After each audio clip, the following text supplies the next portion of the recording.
Okay, factoring binomials into factoring polynomials into two binomials. Okay, start off with the x squared plus 5x plus 6. So here are two binomials. And x squared used to be a 1x times 1x. And we don't necessarily have to write the ones in there, so this will be the last time I'll write the ones. Okay, now the 6. The 6 either used to be a 1 times 6, a 2 times 3, a 3 times 2, or a 6 times 1. Not sure which of those, but let's try 1 times 6. So 1 times 6. So on the inside, we'll get a 1x. On the outside, we'll get a 6x. And we need same signs to give us a positive 5x. Well, same signs cannot give us a positive 5x. In fact, best same signs will give us a positive 7x. So that's nothing we can use.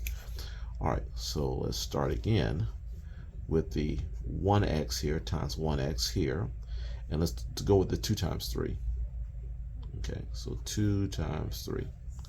This makes 2x. This makes 3x. And same signs can give us 5x. See, same signs gives us a positive 5x. So plus here and plus there. Next, number 10. Let's factor this. X squared used to be x times x. Now 8, there's plenty of choices. There's 1 times 8, there's 2 times 4, there's 4 times 2, and there's 8 times 1. There's lots of choices for the 8. Let's start off with the 2 times 4. See if that works. 2 times 4. This will give us 2x.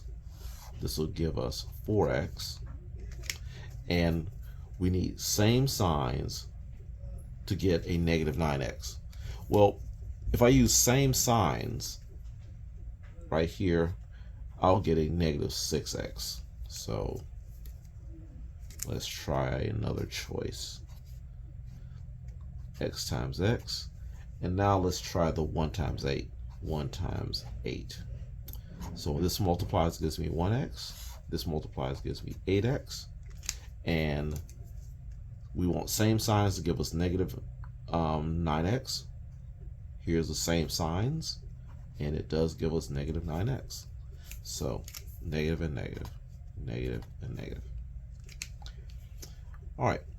X squared plus x minus 12. So we're going to factor that into two binomials. This will be x times x. Now 12, there's plenty of choices. There's 1 times 12, there's 2 times 6, there's 3 times 4.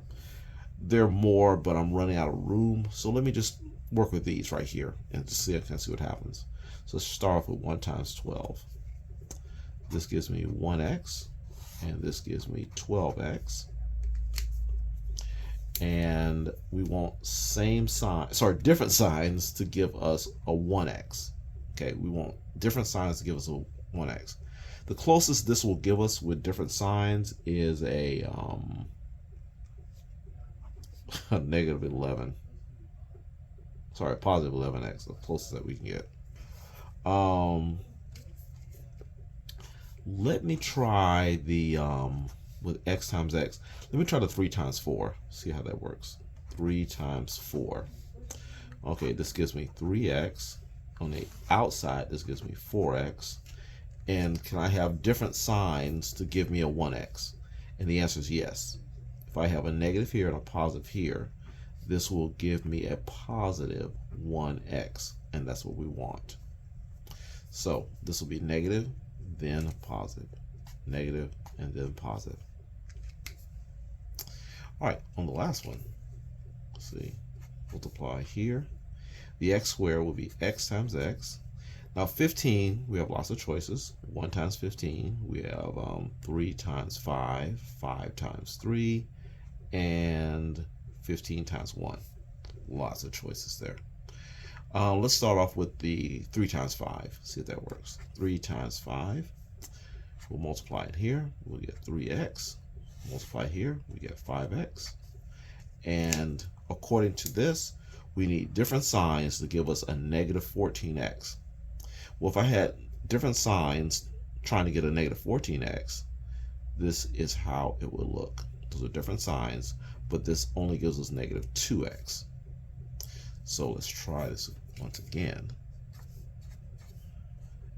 X times x, and let's try the 1 times 15. 1 times 15. Well, this gives me 1x, and this gives me 15x. And furthermore, we want different signs to give us negative 14x. So I think the different signs would be this right here, because this does give me negative 14x. So it will be a negative, positive first and then a negative. So positive first and then a negative.